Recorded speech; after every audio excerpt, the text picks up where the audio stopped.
오늘도 수급을 통해서 시장의 힌트를 함께 찾아보도록 하겠습니다. 먼저 외국인의 수급 함께 살펴보시죠.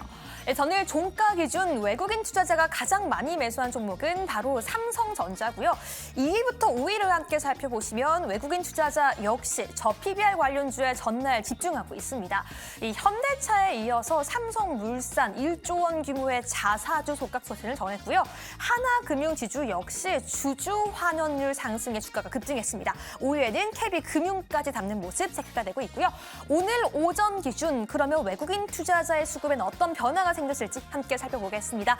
오늘 장 초반 네이버 실적 발표가 역대급으로 나온 가운데 1위에 이름 사례아주 있고요. 이 KB금융은 계속해서 담아가면서 2차 전지 소재 관련주인 엔캠과 SKIE 테크놀로지까지 새롭게 담아가는 모습 체크되고 있고요. 이 FDA 신약 승인 기대감 속에 HLB까지 담고 있습니다. 그럼 계속해서 기관의 수급도 함께 살펴보겠습니다. 어제 종가 기준 기관의 순매수 종목 함께 보겠습니다. 이 1위에는 역시 현대차가 차지하고 있는데요. 이 기아가 잠시 시총 6위를 탈환하기도 했지만 현대차 다시금 급등 나와줬습니다. 이어서 에코프로비엠 2차 전지주도 매수하고 있고요. 3위부터 5위 이 저PBR 종목의 기관 역시 집중하고 있는 모습 체크되고 있습니다. 그럼 오늘 오전 기준 기관의 수급도 함께 살펴볼까요? 오늘 같은 경우에는 굉장히 좀 특징적인 모습 나타나고 있습니다. 1, 2와 3위 SK하이닉스와 삼성전자 반도체 대장 두 종목 모두 남아가고 있고요. 특히나 네이버의 호실적과 함께 AI에 대한 기대감 속에 네이버와 카카오도 함께 담아가고 있습니다. 마지막으로는 삼성생명 저PBR 기대감에 5위에 이름 올리고 있는 모습 체크되고 있습니다. 그럼 개인의 선택도 함께 살펴보시죠. 개인의 어제 종가 기준 가장 많이 매수한 종목은 SK하이닉스입니다. 특히나 미국에서 신개념 반도체 공장 부지를 선정한 소식 이어진 가운데 SK하이닉스 기관 역시 선택한 모습 확인할 수가 있었는데요. 이닉스 같은 경우에도 어제 신규 상장한 이후에 160%가 넘는 급등세 보여줬습니다. 개인도 2위로 순매수했네요. 이어서 실적 수주 소식까지 전해진 삼성중공업에 이어서 네이버 그리고 삼성전기까지 5위에 이름 올리고 있습니다. 여기까지 외국인과 기관 개인의 순매수 종목 함께 살펴봤는데요. 이를 통해서 어떤 특징, 어떤 힌트 찾을 수 있을까요? 고수님들 알려주시죠. 네, 수급 특징 보겠습니다. 어제도 천억이 아니죠. 1조 넘게 매수를 했었던 외국인 투자자들이 오늘장에서도 지금 벌써 8,400억 넘게 매수를 하고 있습니다.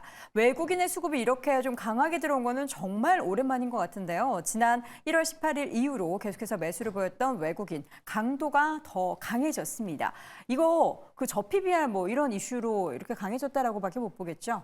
네, 그런데 뭐 기본적으로 대형주에 대한 매수가 이미 존재하고 있었고 오늘 같은 경우에는 특이하게도 뭐 지금이야 좀 달라졌겠지만 장 초반에 현대차와 기아에 대한 매수 금액을 합치면 삼성전자의 매수 금액이 한 4배에 달하는 그런 강력한 매수가 초반부터 주어졌거든요. 네. 그래서 저는 이것 때문에 오늘의 상승은 뭐 도요다 이슈가 좀 작용한 게 아닌가라고 말씀을 드렸던 것이고 네. 뭐 실제적으로 최근 수급에 있어서 핵심 포인트는 다시 한번 언급드리지만 비차익 매수가 들어오고 있고 그 비차익 매수의 주체가 외국인, 그다음에 투신, 연기금까지도 일부 들어오고 있다. 그런데 사고 있는 종목군들이 언급하신 대로 상대적으로 가치 재평가가 될 수 있는 종목군들을 사고 있는데 PBR이 낮은 종목이 아니고 현금 자산이 많이 있거나 배당을 늘리고 있거나 자사주를 소각하는 종목군들에 대한 선호도가 상대적으로 높다. 이렇게 봐야 될 것 같습니다. 네, 그럼 오늘 가지고 오신 수급 특징주 바로 확인해 볼까요? 저는 KCC입니다. KCC. 네, KCC는 자사주도 한 15% 이상을 들고 있지만 더 특이한 건 시가총액 이상의 유가증권을 들고 있다는 거죠. 그러면 저는 주주환원 같은 얘기를 할 때 아마 정부에서 물어보고 싶은 건 너흰 도대체 그거 들고 뭐 할 건데? 네. 라고 물어보고 싶을 것 같습니다. KCC가 들고 있는 대표적인 유가증권 삼성물산입니다. 네. 삼성물산 최근 주가도 급등하고 있죠. 그렇죠. 이 기업은 지금 자신의 시총이 2조 몇천억밖에 안 되는데 들고 있는 유가증권의 시가총액은 그걸 넘습니다. 그래서 이렇게 쓸데없이 투자 유가증권을 들고 있는 기업들은 제가 보기엔 엄청난 압박을 받을 가능성이 있다. 네. 그걸 주주 환원하든지 팔든지 아니면 정말로 무슨 뚜렷한 목적을 가지고 있으면 경영 참여를 하든지 그쵸. 이런 압박을 받을 가능성이 높다라고 판단하고 있기 때문에 그래서 이 종목에 지금 BPS가 70만 원이 넘는데 네. 현재 주가가 올라봐야 20만 원대에 불과한 그 양상은 결국은 어떤 식으로든 해결을 볼 수밖에 없다라는 차원에서 최근에 뭐 기관 매수는 그런 것들을 좀 노린 게 아닌가 이렇게 보고 있습니다. 알겠습니다. 자, 종목 하나씩 더 열어보겠습니다. 김대중 교수님. 저는 LG전자입니다. LG전자. LG전자 1월 요즘. 한 달 동안에 외국인 투자자들의 공격적인 매도 대상의 종목 중에 하나가 LG전자였습니다. 네. 한 달 내내 매도했거든요. 네. 이런 과정에서 어제부터 이들의 시각이 전환하는 흐름에서의 모습을 보여줬거든요. LG전자 같은 경우는 뭐 앞서도 여러 가지 PBR 얘기를 많이 했지만 역대급 실적을 지난해 발표했죠. 반면에 PBR은 0.9배 수준입니다. 네. 여전하게 저평가되어 있는 종목으로 판단되고 있고요. 외국인 투자자들의 수급 개선 현상이 현재 나타나고 있는 지점에서의 모습이기 때문에 손바뀜, 그러니까 최근까지의 흐름에서 자동차 업종이 움직임의 시장을 주도했다고 한다면 이제 새로운 종목군으로 시장의 흐름이 단기 전환하는 지점에서 전기전자 업종군에서 L전자 수급상 개선이 되고 있다는 측면에서 관심을 가져야 된다고 생각하고 있습니다. 좀 더 탄력이 있었으면 좋겠습니다. 바닥권에서 어제 1%, 오늘 1%가 뭡니까? 예, 조금 더 힘이 났으면 좋겠는 종목 LG전자 확인해봤고요. 테이블 고수. 네, 저 같은 경우에는 일단 종목은 동진 세미캠을 들고 왔습니다. 근데 네. 종목 전에 한 가지만 좀 말씀을 드리면은 지금 뭐 채팅창에서 계속해서 말씀해 주시는 부분 중에서 네. 지금 너무 좀 과열이지 않나 이런 과열. 얘기, 코스피가 너무 올라가는 게 과열인 것 같다라는 얘기를 해주시는 분들이 많이 계시는데 지금 이 부분에 있어서 한 가지 판단할 수 있는 부분은 뭐냐 그러면은 앞서도 선물을 말씀을 해주셨지만 지금 이제 12월 말에 올라가던 그 코스피의 상승과 지금의 상승은 조금은 양상이 다릅니다. 12월 말 같은 경우에는 선물이 말 그대로 지수를 끌고 올라가는 모습, 그러면서 현선물 괴리가 상당히 벌어지는 모습을 보였습니다. 이러다 보니까 이거 뒤집어지면은 크게 좀 맞을 수도 있겠다라는 걱정이 있었는데 지금 같은 경우는 오히려 지금 코스피 100 기준으로 베이시스가 1포인트밖에 안 떠 있는 상황이에요. 이렇게 되면 이거는 오히려 이제 선물 시장에서 리드를 한다기보다는 현물 주식을 사서 끌어올리는 거기 때문에 이 부분은 우리가 좀 더 즐겨도 되지 않나라고 좀 말씀을 드리고 싶고요. 네. 그리고 제가 동진 세미캠을 가져온 이유 같은 경우에는 동진 세미캠은 실적이 매우 우수한 이제 반도체 소부장 기업입니다. 근데 최근에 이제 코스닥이 폭락을 하면서 그 부분에 있어서 같이 하락하는 모습도 보였는데 네. 이 부분에서 오히려 어찌 보면은 이제 약간 옥석 가리기 혹은 이제 반도체 상승 사이클에서 수혜를 받을 수 있는 그런 기업들을